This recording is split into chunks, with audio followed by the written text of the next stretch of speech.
বাইরে আজকে প্রচন্ড বৃষ্টি, আর এই বৃষ্টির মধ্যে যদি এইরকম মেনু হয় তাহলে জমে যায়। তবে আমি এখানে যে ইলিশের মেনুগুলো দেখাচ্ছি এটা আজকের নয়। আজকের যে ভিডিওটা আমি শেয়ার করছি এটা ছিল শনিবার, মানে স্বাধীনতা দিবসের দিন। সেই দিন ক্রিসের পাপা সকাল সকাল বেরিয়ে গিয়েছিল অফিসের জন্য, কারণ সেখানে ফ্ল্যাগ হোস্টিং হবে। তো আমাদের ফ্ল্যাটেও হয়েছে, আমরাও তবে আমাদের বারান্দায় একটা ফ্ল্যাগ লাগাবো। তো এখন রান্নার দিকে চলে এসেছি। আজ ২-৩ রকমের ইলিশের পদ রান্না করব। এখানে তার জন্য আমি ইলিশ কিছু লেজাগুলো রেখেছি, সেগুলো ইলিশের ভর্তা করার জন্য।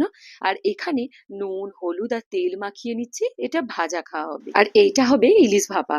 আর ক্রিসের জন্য এখানে দুটো ভোলা মাছ বের করেছি, ভোলা মাছের ঝাল বানাবো।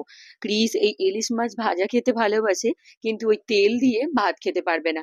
ভর্তাও খেতে খুব ভালোবাসে, তাই ওর জন্য এখানে ঝাল ঝালে একটু ভোলা মাছের ঝাল বানিয়ে দিয়েছি।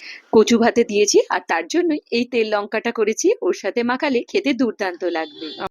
ইলিশ মাছের লেজার ভর্তা বানানোর জন্য লেজাগুলোকে ভেজে নেওয়ার পর ও থেকে সব কাঁটাগুলোকে বের করে নিতে হবে, যেটা একটু সময় সাপেক্ষ। তো কাঁটাগুলো পরিষ্কার করে নিতে হবে। আর অন্যদিকে কুচি কুচি করে পেঁয়াজ কুচিয়ে নিতে হবে, আর লঙ্কা ভেজে নিতে হবে, তার সাথে রসুন। আর অল্প একটু এর সাথে ইলিশ মাছের তেল দিয়ে দিলে খুব ভালো টেস্ট হয়। ও হ্যাঁ, স্বাদ মতো একটু লবণও দিতে হবে। তো এখানে আমি লেজার কাঁটাটাই ছাড়াচ্ছি।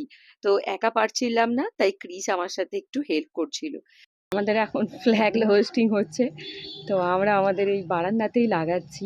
ছাদে একবার হয়েছে, মানে এখন ফ্ল্যাগটা লাগাবো। চল লাগিয়ে দে, ফোনটা বেঁধে দে।